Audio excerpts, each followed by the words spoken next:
Hello. Good afternoon, everyone. Martin Griffiths, the Special Envoy for Yemen, told the Security Council yesterday afternoon that after having consulted with the parties, he plans to invite them to Geneva on the 6th of September for a first round of consultations. These consultations, he said, will provide the opportunity for the parties, among other things, to discuss the framework for negotiations, to agree on relevant confidence-building measures, and specific plans for moving the process forward. Mr. Griffiths warned Council members that despite all our efforts, the pace of war has increased. He said that we have tried to find a way to avoid a battle for the city and the port of Hodeida. But he added that even though the requirements for such a deal are not yet met, recent efforts have managed to narrow the gap between the two sides in a way that nobody expected. The Special Envoy said that we must not allow progress or the absence of it on Hodeida to deter us from our primary focus, which is on the search for a political solution to this conflict.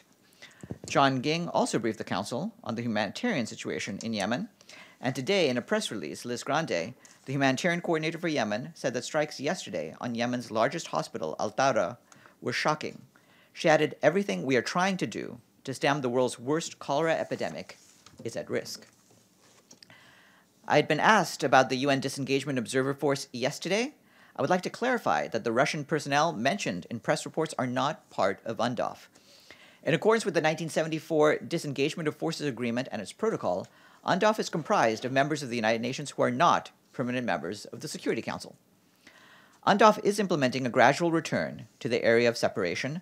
The ultimate goal for UNDOF is the full return, conditions permitting. Is full return, that is to say, conditions permitting. Currently, more than one half of the mission's military personnel is deployed on the Bravo side, including its headquarters at Camp Fawar. The safety and security of UNDOF and Observer Group Golan personnel remain paramount as the mission continues to implement its gradual return. A key priority is the continued incremental return of UNDOF to the area of separation. A key priority in the continued incremental return of UNDOF to the area of separation is the reopening of the Quneitra crossing between the Alpha and Bravo sides as soon as security conditions permit, as reiterated by the Security Council in its resolutions in its resolution 2426 of the 29th of June 2018. As the Secretary General noted in his latest report on UNDOF, since the resumption of patrolling on the Bravo side in February 2018, the UNDOF Mechanized Infantry Company has conducted in excess of 30 protected patrols from Camp Fawar along designated routes in the northern and central parts of the areas of separation and limitation. The August 2nd patrol to the Quneitra crossing point is part of UNDOF's ongoing efforts to return incrementally to the area of separation. In this regard, UNDOF liaised with both the Syrian Arab Armed Forces through the senior Syrian Arab delegate and the Israeli Defense Forces in advance of conducting the patrol to the Quneitra crossing area. The senior Syrian Arab delegate and Russian military police personnel simultaneously conducted a patrol to the area. Any Russian military police presence or planned deployment in the Syrian Arab Republic is separate and distinct from that of UNDOF. In Ethiopia, the UN Refugee Agency today said it is ramping up its response to the urgent needs of nearly 1 million people who have been displaced by recent violence in the southwestern part of the country. Upon request from the government, UNHCR and its partners are providing life-saving assistance to the internally displaced people in the Gedio and West Guji areas. The agency said current conditions are extremely dire, with many people sleeping on the cold ground, while others are living in makeshift shelters that cannot keep out the heavy rains of the season, leaving them at risk of serious health problems such as pneumonia. UNHCR is distributing 50,000 emergency kits. These include cooking sets, sleeping mats, blankets, and plastic sheets. The agency has also deployed 2 emergency response teams to the areas to support local authorities.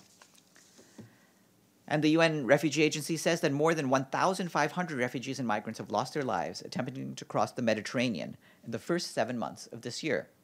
The bleak milestone was confirmed after more than 850 lives were lost in June and July alone, marking the Mediterranean crossing as the deadliest sea route in the world. UNHCR is particularly concerned as the rate of deaths is increasing, despite the total number of people arriving on European shores being significantly reduced compared to previous years. Around 60,000 people have crossed the Mediterranean so far this year, around half as many as during the same period last year, and returned to pre-2014 levels. However, 1 in every 31 people attempting the crossing in June and July died or are missing, compared to 1 in 49 during the course of 2017. UNHCR urges states and authorities along transit routes to take all necessary action to dismantle and and disrupt smuggler networks. In order to save lives at sea, the agency says, we must use appropriate and necessary measures to hold to account those who seek to gain profit from the exploitation of vulnerable human beings. That's it for me. Yes. Thank you, Farhan. With regard to Martin Griffiths and his briefing to the Council yesterday, why do UN still live in denial that the true power in this conflict is lying between the Houthis, the Saudis, the Emiratis, and the Iranian? Why Iran, Emirates, and Saudi Arabia, and the Houthis, and plus the legitimate government, are not invited into a conference similar to the Syrian? Until when this state of denial will prevail with regard to the Yemeni crisis? I would dispute your idea that there is any state of denial about this. Martin Griffiths has consulted widely, including with the parties that you've just mentioned. So he is in touch with all of them. He is working out among them what the best format for a meeting is, and the format that he described on Thursday is what he has developed following those consultations with the parties. So let's see where we can go with that. Yes, Masood.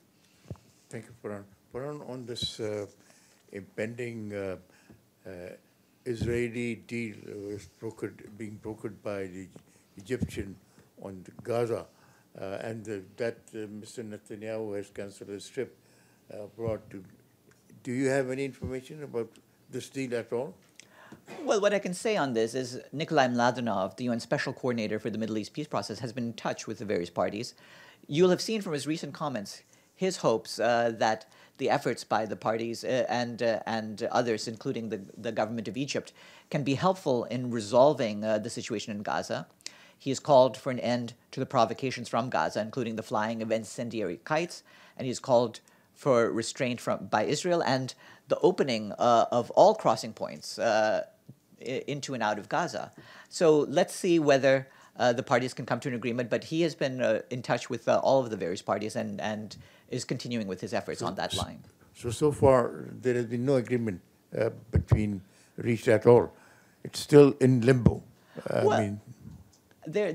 As you notice, there has been, as he made clear in his last briefing to the Security Council, there has been progress towards averting a crisis, but more needs to be done, and he is in the process of doing that.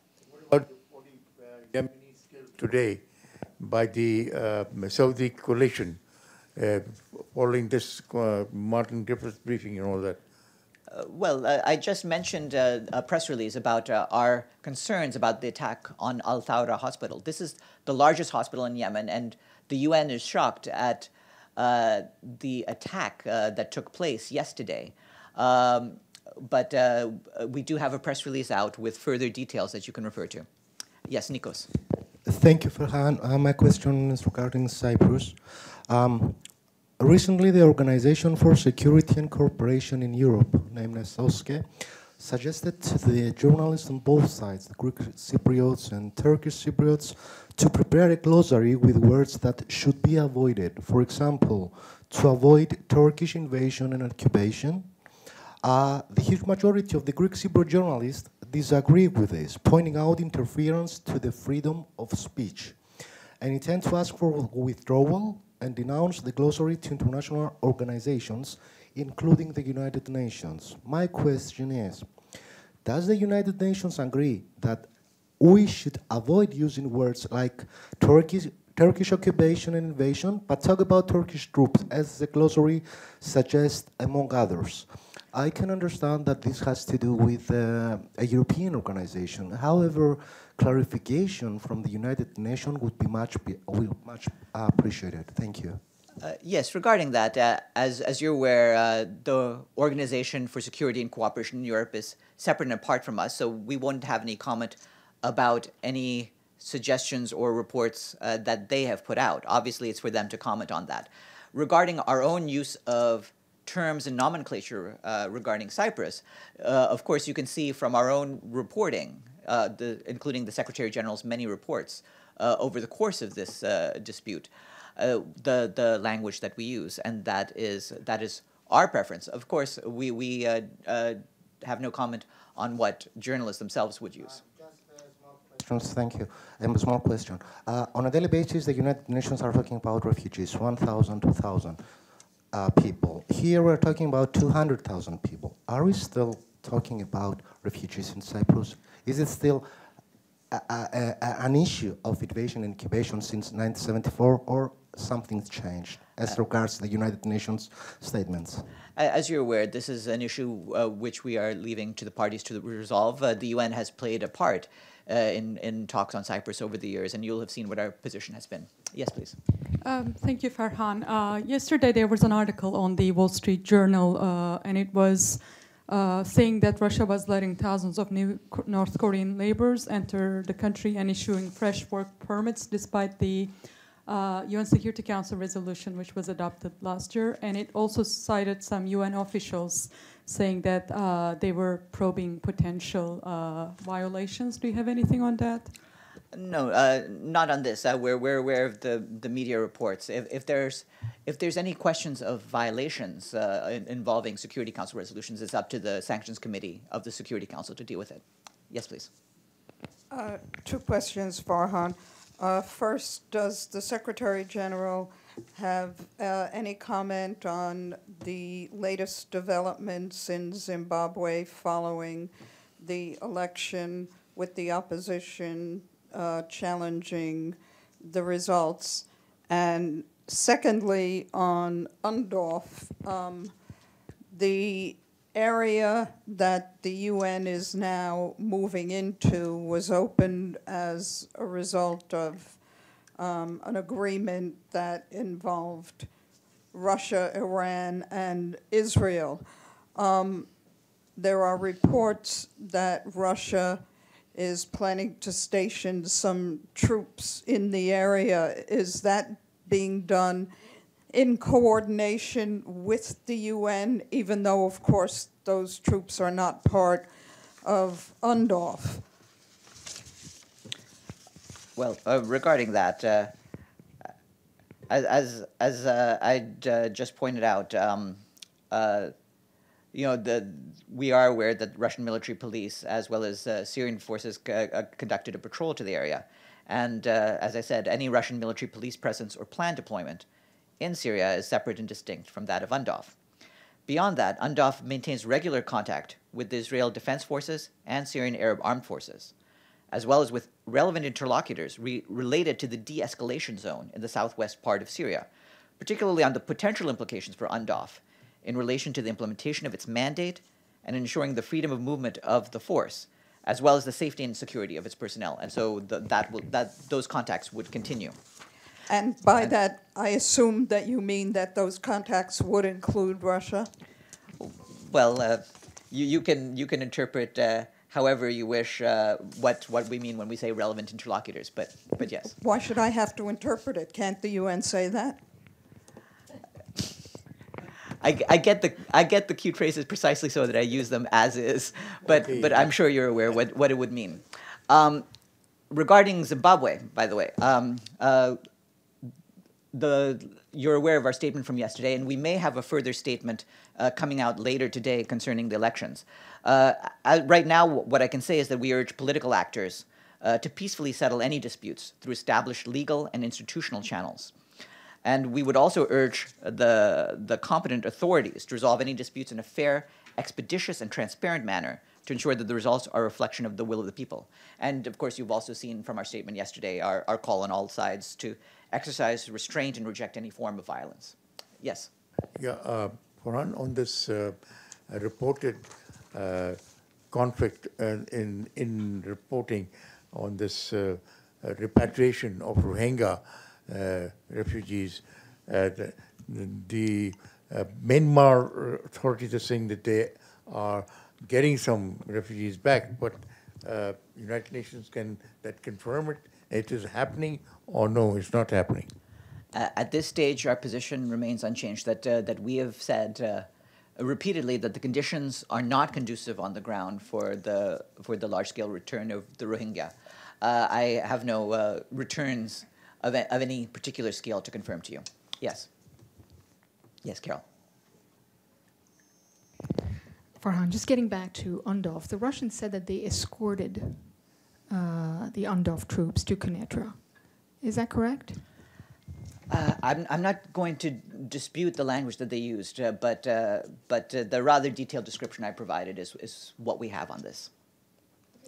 Yeah. I have a second question about a Chinese human rights activist, Sun Wengang, who's apparently disappeared. Reports are that police stormed his house while he was giving an interview to VOA. Has anyone at the UN asked about him? This is the first I've heard of it. I'll have to check up on that. Yes.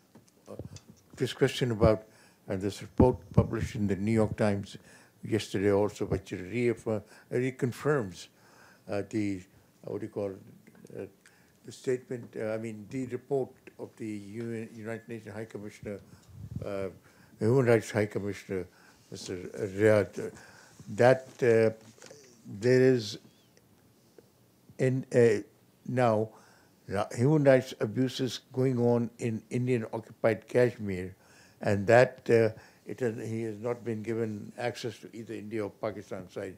And the report says that now this freedom movement in Kashmir has become endemic. Now it is now all local.